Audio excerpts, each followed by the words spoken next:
우리가 살고 있는 이 시대는 구속의 역사의 시간표에 있어서 어디쯤일까? 그것은 예수님의 재림의 날과 시간이 아닙니다. 우리가 살고 있는 이 시대의 징조에 관한 것입니다. 오늘날 이 급박하게 돌아가는 세계 정세 속에서 긴급 뉴스가 넘쳐나고 있지요. 마치 전쟁 영화를 영화에서만 볼 수 있는 것들을 우리가 실화로 일반 뉴스 시간에 보고 있습니다. 이때에 이 그리스도인들은 세상의 위기를 의식하고 우리가 이 세상에 일어나는 일들에 정신이 팔려서 있을 것이 아니라 우리가 이 마지막 때에 하나님께서 성경의 모든 예언으로 우리에게 미리 말씀하셨는데 그것을 우리가 주의 깊게 살펴봐야 할 때입니다. 우리가 살고 있는 이 시대가 어떠한 때인지 우리가 미리 기록한 하나님의 말씀을 통해서 함께 살펴보도록 하겠습니다. 우리가 보통 이 마지막 때에 관한 책이라 그러면은 다니엘서, 요한계시록을 어김없이 이야기합니다. 그러나 저는 성경 전체가 마지막 때의 책이라고 저는 합니다. 이 영원한 복음은 창세기 3장 15절에 나옵니다. 창세기 3장 15절은 우리가 땅끝까지 전파해야 할 새 천사의 기별입니다. 창세기에서 새 천사의 기별이 나왔다면 그 이후의 모든 성경은 다 마지막 때의 기별인 것입니다. 다니엘서와 요한계시록만 마지막 때의 기별이 아닙니다. 복음서를 읽으면 하늘 성소 봉사에 관한 이야기를 우리가 거기서도 읽을 수 있고 구약 성경에서도 읽을 수 있습니다. 한 가지 예를 들어서 한번 찾아볼까요? 구약 성경 스가랴 3장 1절부터 5절까지 한번 읽어봐 주시죠. 대제사장 여호수아는 여호와의 사자 앞에 섰고 사단은 그의 우편에 서서 그를 대적하는 것을 여호와께서 내게 보이시니라. 여호와께서 사단에게 이르시되 사단아 여호와가 너를 책망하노라. 예루살렘을 택한 여호와가 너를 책망하노라. 이는 불에서 꺼낸 그슬린 나무가 아니냐 하실 때에 여호수아가 더러운 옷을 입고 천사 앞에 섰는지라. 여호와께서 자기 앞에 선 자들에게 명하사 그 더러운 옷을 벗기라 하시고 또 여호수아에게 이르시되 내가 네 죄과를 제하여 버렸으니 네게 아름다운 옷을 입히리라 하시기로 내가 말하되 정한 관을 그 머리에 씌우소서 하매 곧 정한 관을 그 머리에 씌우매 옷을 입히고 여호와의 사자는 곁에 섰더라. 감사합니다. 이 장면이 무슨 장면이고 하면 요한계시록 12장 10절의 장면입니다. 요한계시록 12장 10절을 읽어주세요. 내가 또 들으니 하늘에 큰 음성이 있어 가로되 이제 우리 하나님의 구원과 능력과 나라와 또 그의 그리스도의 헌세가 이루셨으니 우리 형제들을 참수하던 자 곧 우리 하나님 앞에서 밤낮 참수하던 자가 쫓겨났고. 이 이야기를 구약 성경 스가랴 3장에서 기록하고 있는 것입니다. 그러니까 우리가 이 장면에서 미리 보는 하늘에서 진행되고 있는 조사 심판의 장면을 우리가 보게 됩니다. 사단은 끊임없이 하나님의 백성들을 참수하고 있고 하나님은 예수 그리스도께서는 우리를 변호하시는 장면이 바로 스가랴 3장이 보여주는 장면입니다. 이것이 지금 현재 하늘 송수에서 일어나고 있는 사건입니다. 그래서 이 성경은 창세기부터 요한계시록까지 전체가 마지막 때에 관한 책입니다. 그리고 마태복음에는 예수 그리스도의 재림의 징조에 대해서 또 이야기가 나오고 있죠.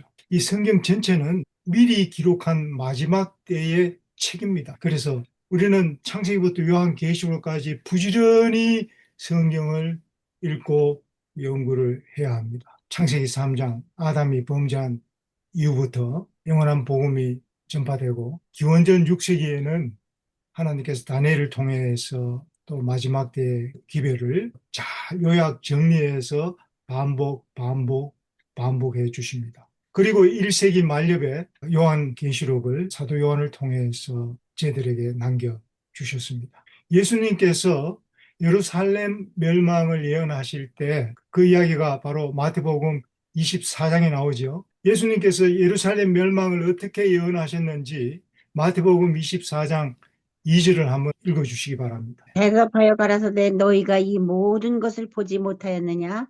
내가 진실로 너희에게 이르노니 돌 하나도 돌 위에 남지 않고 다 무너뜨리우리라. 예수님께서 예루살렘 멸망을 예언하시니까 제자들이 그 다음에 질문을 했죠. 그게 3절입니다. 예수께서 감난산 위에 앉으셨을 때에 제자들이 종용이 와서 가로되 우리에게 이르소서 어느 때에 이런 일이 있게 싸우며 또 주의 임하심과 세상 끝에는 무슨 징조가 있사오리까. 예, 감사합니다. 예, 다른 말로 표현하면 주의 임하심과 재림이죠. 세상 끝을 알 수 있는 마지막 사건들이 무엇입니까? 라고 지금 예수님께 질문하는 거예요. 우리가 잘 이해하지 못하겠으니 좀 더 말씀해 주세요. 예수님은 주의 임하심과 세상 끝을 다니엘을 통해서 미리 알려주셨습니다. 그 제자들은 이 다니엘서를 읽어서도 잘 이해를 못했다는 증거죠. 예수님 당시에 제자들에게는 먼 미래의 사건입니다. 다니엘 입장에서도 마찬가지죠. 먼 미래의 사건이었습니다. 예언대로 서기 70년에 예루살렘은 로마에 의해서 멸망했습니다. 예루살렘 멸망은 세상 멸망의 예고편임에도 불구하고 세상의 군왕들은 지금 어떻게 하고 있습니까? 누가 더 강하냐? 좁은 링 위에서 치고받고 힘 겨루기를 하고 있습니다. 성경의 예언에 대해서는 전혀 관심이 없습니다. 오늘날 이것을 이야기할 수 있는 사람은 저와 여러분밖에 없기 때문에 제가 오늘 이 말씀을 선택한 것입니다. 이 세상에 일어나는 모든 일들은 보통 일이 아니고 심상치 않은 사건임에는 틀림없습니다. 그러나 이 세상 일에 우리의 마음을 빼앗겨서는 안 됩니다. 세상에 일어나는 모든 일들은 우리를 속일 수 있어요. 기자들이 또 군왕들이 말은 하지만 거기에는 정직하지 않습니다. 그러나 정직한 예언이 있는데 그것은 성경밖에 없습니다. 우리는 정말 이 복잡한 이 시대에도 우리가 하나님의 말씀을 붙들고 살아야 합니다. 세상이 급박하게 돌아가기 때문에 우리가 하나님의 말씀을 잃어버릴 수가 있습니다. 우리의 마음을 빼앗기고 우리의 시간을 빼앗기고 많은 것들을 빼앗길 위험과 시험이 지금 마지막 때에 있습니다. 우리의 관심을 이 성경에서 빼앗는 모든 일은 사탄의 역사입니다. 이 시대는 전쟁 시대입니다. 다투는 시대예요. 어디를 가나 다툼이 많이 있습니다. 교회도 예외가 아니죠. 전쟁의 시대에 하나님의 남은 자수는 어떠한 사람이 되어야 하겠습니까? 거기에 대해서 성경에 무슨 힌트나 답이 있을까요? 예, 있지요. 우리가 잘 아는 베드로후서 3장 10절부터 13절까지 한번 보겠습니다. 그러나 주의 날이 도둑같이 오리니 그날에는 하늘이 큰 소리를 떠나고 물질이 뜨거운 불에 풀어지고 땅과 그 중에 있는 모든 일이 드러나리로다. 이 모든 것이 이렇게 풀어지니 너희가 어떤 사람이 되어야 마땅하느냐. 거룩한 행실과 경건함으로 하나님의 날이 임하기를 바라고 간절히 사모하라. 그날에 하늘이 불에 타서 풀어지고 물질이 뜨거운 불에 녹아지려니와 우리는 그의 약속대로 의가 있는 곳에 새 하늘과 새 땅을 바라보도다. 아멘. 지금 어떤 시대예요? 하늘이 불에 타서 풀어지고 우리가 뭘 생각할 수 있습니까? 이 공중에서 일어나는 전쟁이에요. 미사일 전쟁, 핵전쟁, 그 다음 물질이 뜨거운 불에 녹아지려니와 이거는 지상전입니다. 전쟁과 폭동들이 곳곳에서 일어나고 있습니다. 우리는 지금 이 전쟁의 시대에 살고 있어요. 저와 여러분은 어떠한 시대에 살고 있는지 성경이 무엇이라고 말하는지 기원전 6세기 다니엘 2장으로 가서 오늘날 우리가 어떠한 때에 살고 있는지를 예수님께서 미리 말씀하셨습니다. 다니엘 2장은 느부갓네살 왕 제2년이죠. 기원전 603년. 금속 신상의 꿈 이야기를 기록하고 있습니다. 그것은 평범한 꿈이 아닙니다. 왕이 장래일을 생각할 때 하나님은 바벨론 시대부터 세상 끝을 계시하시는 꿈을 주셨습니다. 그러니까 이 느부갓네살 왕의 생각과 하나님의 생각이 다른 거예요. 느부갓네살 왕은 내가 장래 이 나라가 어떻게 될 것인가에 대해서 궁금했습니다. 그러나 하나님께서는 그 왕의 궁금한 것은 물론이요. 그 후 시대를 지나서 먼 마지막 때까지 다 보여주신 것입니다. 그 이야기가 바로 다니엘 2장에 나오는데 이 2장 다를 읽지 않고 그중에서 31절부터 33절까지만 한번 읽어봐 주시기 바랍니다. 왕이여, 왕이 한 큰 신상을 보셨나이다. 그 신상이 왕의 앞에 서 있는데 크고 광채가 매우 찬란하며 그 모양이 심히 두려우니 그 우상의 머리는 순금이요 가슴과 두 팔은 은이요 배와 넓적다리는 놋이요 그 종아리는 쇠요 그 발은 얼마는 쇠요 얼마는 진흙이다. 금속 신상을 꿈에서 본 겁니다. 이 금머리는 바벨론이고 은가슴은 메데바사고 배와 넓적다리 노은 바로 그리스 헬라 나라 그 다음에 철은 때로 된 로마, 종아리는 로마, 로마 나라입니다. 그 다음에 마지막에 발은 신상의 발은 새와 진흙이 섞인 열왕이 열국 시대입니다. 머리부터 발끝까지 쭉 나라가 흥망성쇠가 이어지면서 발가락 시대, 발 시대까지 온 겁니다. 그러면 마지막 시대는 언제입니까? 마지막 시대는 말할 것도 없이 발 시대, 시대입니다. 우리는 어느 시대에 살고 있습니까? 로마 시대입니까? 발 시대입니까? 팔시대, 발 시대입니다. 어린아이도 알 수 있도록 하나님께서 계시를 보여주신 겁니다. 우리가 성경에서 마지막 때에 살고 있다는 것은 빈소리가 아니에요. 성경 연구 학자들이 하는 소리가 아닙니다. 예수님께서 이 꿈으로 우리에게 분명한 계시를 우리에게 보여주신 것입니다. 우리는 마지막 시대에 살고 있습니다. 그 시대를 발시대라고 이야기를 하는 것입니다. 발에는 열 발가락이 있지요. 이 금속 신상을 두 개로 요약하면 제국 시대가 다 지나가고 이제 열국 시대에 우리가 살고 있습니다. 로마 시대까지는 제국 시대에 한 나라가 온 세상을 지배하던 시대입니다. 그 시대가 끝나고 지금 현재 우리가 살고 있는 시대는 열국 시대입니다. 우리가 살고 있는 이 시대가 어떻게 될 것인가? 다니엘을 통해서 꿈을 보여주신 하나님께서 어떻게 될 것도 알려주시겠습니까?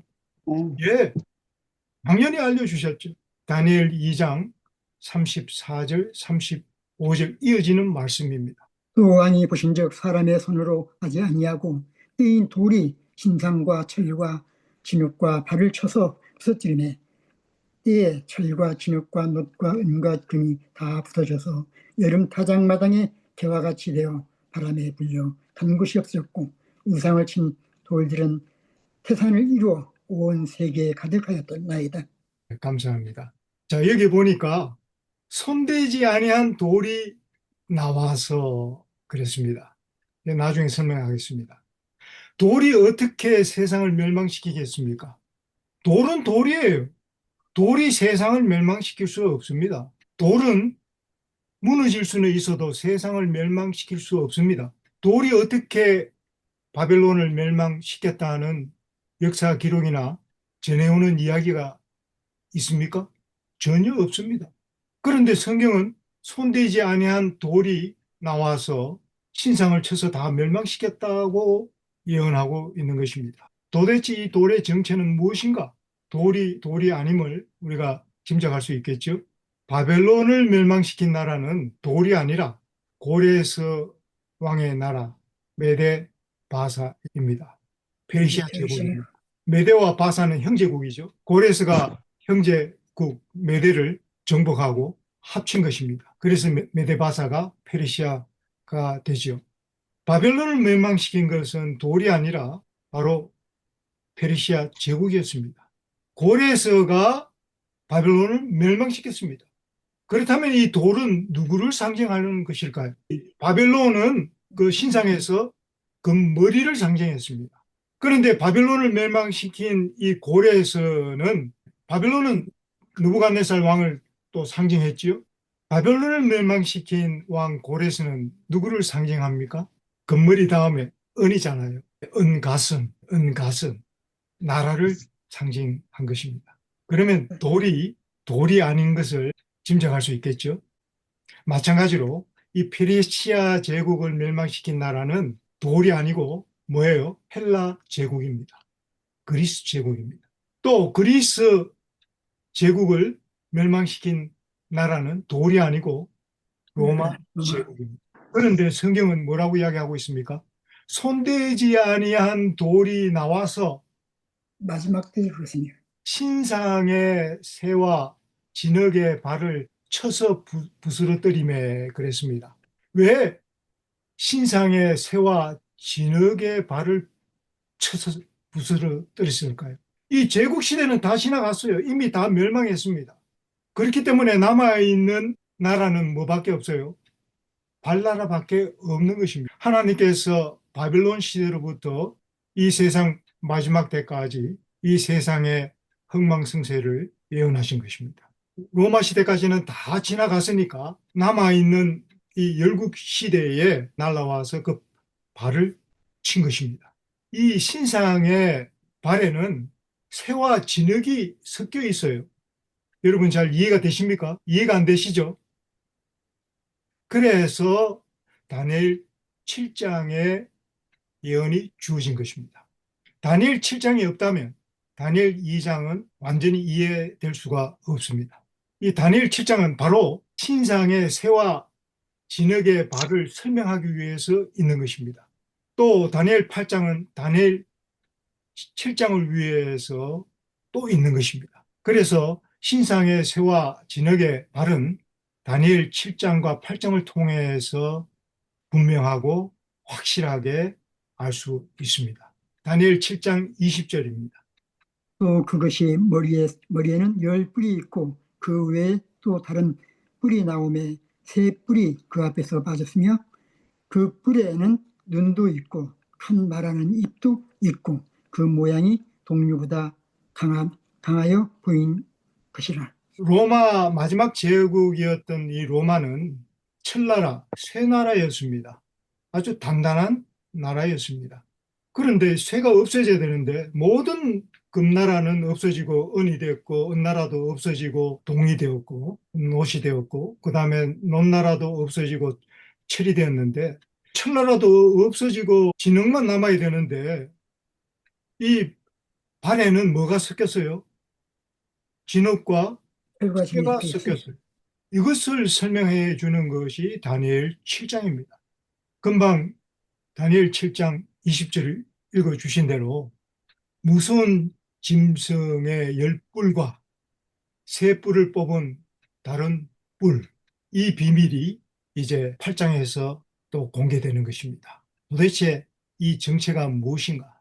무서운 짐승의 10뿔은 이 로마가 멸망하면서 일어나는 10나라입니다. 이 로마는 신상의 두 종아리처럼 395년에 동서로 분리됩니다. 종아리가 2개지 않습니까? 동서로 분리돼요. 그리고 나서 476년에 수로마는 게르만 민족에게 멸망하게 됩니다.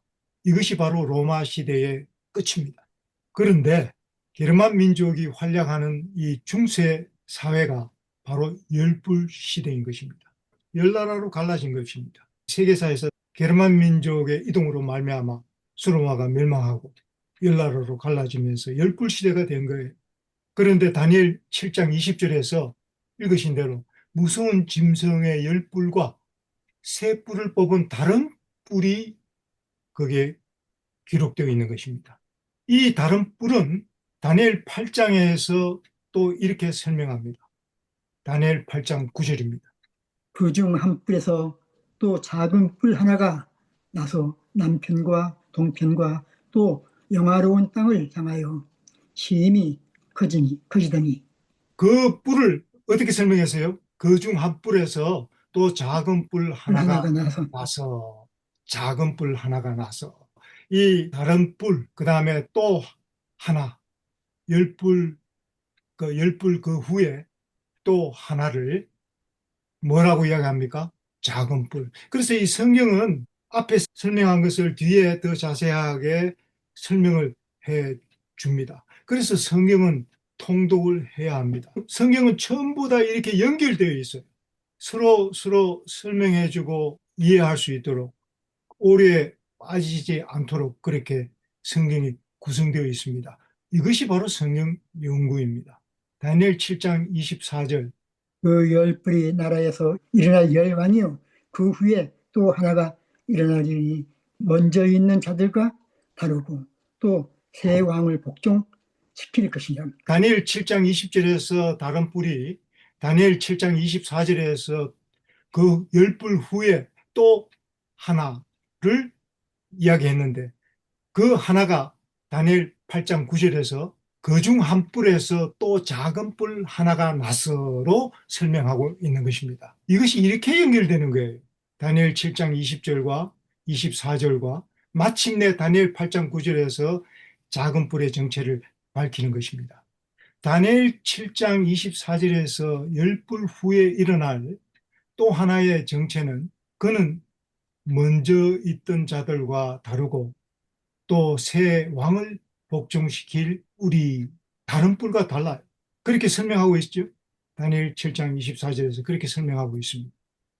이 작은 뿔의 정체는 그가 하는 일을 통해서 알 수 있습니다. 그가 하는 일은 24절에서 열 뿔 그 후에 또 하나를 이야기하면서 작은 뿔로 소개하지 않고 그가 하는 그 하나의 뿔이 하는 일을 소개하고 있습니다. 그것이 다니엘 7장 25절에 나옵니다. 다니엘 7장 25절. 그가 장차 말로 지극히 높으신 자를 대적하여 또 지극히 높으신 자의 성도들을 괴롭게 할 것이며 그가 또 때와 법을 변개코자 할 것이며 성도는 그의 손에 붙임 바 되어 한 때와 두 때와 반 때를 지니시며. 이 내용은 여러분 너무 잘 아시죠? 장차 지극히 높은 이를 말로 대적하며 지극히 높으신 이의 성도를 괴롭게 하며 또 때와 법을 고칠 것이며 성도들은 그의 손에 얼마 동안 붙임받아요? 한 때와 두 때, 때와 반 두 때를 때와 반 때가 얼마입니까? 1260년 1260년 중세기를 의미하는 것입니다. 교황권이 확립된 때로부터 그가 멸망할 때까지 이 육세가 체포되어 그럼 그 그 향년이 이름의 언제까지 감옥에서 죽을 때까지 정확하게 1260년 동안의 중세기를 군림했던 교황권을 가리킵니다. 프랑스에 이르를 때까지. 이것은 다른 데에서 다른 사람을 찾을 수가 없어요. 교황권밖에 없습니다. 분열된 열국 가운데서 종교적 세력을 가지고 등장한 이 로마 교회가 중세 세계의 역사를 장악함으로 거짓 교리를 만들어 하나님을 회방하고 대적한 성경 예언상의 작은 뿔의 역할을 교황권이 한 것입니다. 이 작은 뿔, 곧 이 작은 뿔은 로마 교회죠. 이 작은 뿔이 첼나라 로마 제국에서 나온 나라입니다. 어떻게 교황권이 나라가 됩니까? 바티칸 시국입니다, 여러분. 로마 교회는 교회가 아니고 나라입니다, 나라. 그래서 나라와 뭐를 해요? 외교를 수립하고 대사를 파견하고 그렇게 하는 것입니다. 교회가 아니에요. 바티칸 시국입니다. 백성과 왕과 땅과 정부를 가진 나라입니다, 여러분. 현재 존재하고 전 세계적으로 교세를 확장하고 있기 때문에 이 발에 진흙과 이 쇠는 완전히 다 섞여 있는 것입니다. 전 세계적으로 가장 넓게 퍼져 있는 것입니다. 정확하게 이 신상을 통해서 우리에게 보여주신 것입니다. 그러므로 이 돌은 누구겠습니까? 온 세상의 역사를 처음부터 마지막까지 다 아시는 분께서 세상 역사를 주관하시고 있는 분이심을 우리에게 계시하시는 것이 다니엘 2장의 꿈 이야기입니다. 이 신상의 이야기로 끝나지 않아요. 그것이 끝이 아닙니다. 이 다니엘 2장은 계속 이어집니다. 35절 무슨 얘기가 나옵니까? 다니엘 2장 35절. 이 철과 진흙과 놋과 은과 금이 다 부서져 여름 타작마당에 개와 같이 되어 바람에 불려 한 곳이 없어졌고 우상을 친 돌은 태산을 이루어 온 세계에 가득하였더라. 마지막 부분 44절과 45절만 좀 읽어주세요. 이 열왕의 때에 하늘의 하나님이 한 나라를 세우시리니 이것은 영원히 망하지도 아니할 것이요 그 국권이 다른 백성에게도 돌아가지 아니할 것이요 또 아니할 것이요 도리어 이 모든 나라를 쳐서 멸하고 영원히 섬길 것이라. 왕이 사람의 손으로 아니하고 산에서 쌓인 돌이 철과 놋과 진흙과 은과 금을 부서뜨릴 것을 보신 것은 크신 하나님이 장래 일을 왕께 알게 하신 것이라. 이 꿈은 네, 참되고 이 해석이 확실하니이다. 감사합니다. 이것 때문에 우리에게 소망이 있는 것입니다. 인간이 세우는 나라와 하나님을 대적하는 세력은 마지막 때 하나님의 심판을 받고 그 운명이 결정됩니다. 그리고 영원히 망하지 않는 하나님의 나라가 회복됩니다. 만물이 새롭게 됩니다. 이와 같이 우리는 어떠한 시점에 살고 있습니까? 우리가 발시대에 살고 있으면서 이 새와 진흙이 온 세상에 섞여 있는 이 발시대에 살고 있으면서 예수님 재림 직전에 살고 있음이 확실합니까? 확실하죠. 손대지 아니한 돌이 신상을 쳐서 부서진 것은 이 땅에 속하지 아니하고 세상 역사를 주관하시는 분을 표상하는 것입니다. 바로 그분이 누구세요? 마지막 성경절 베드로전서 2장 4절. 사람에게는 버린 자가 되었으나 하나님께는 택하심을 얻은 보배로운 산돌이신 예수께 아멘. 나와. 또 고린도전서 10장 4절도 읽어주세요. 1장 4절은 다 같은 신령한 음료를 마셨으니 이는 저희를 따르는 신령한 반석으로부터 마셨음에 그 반석은 곧 그리스도시라. 네, 아멘. 이 손대지 아니한 돌은 만왕의 왕이 되시는 예수 그리스도를 상징하며 확실하지 않습니까? 모든 신상의 금속들은 이 세상 왕들을 표상했던 것처럼 이 돌은 겸손하신 나귀를 타신 우리 예수님을 표상하기에 얼마나 적절합니까? 우리가 은한 때에 살고 있는지를 우리가 아는 것은 그리스도의 재림을 준비하는 데 필수입니다. 정말 살아있는 꿈 이야기입니다.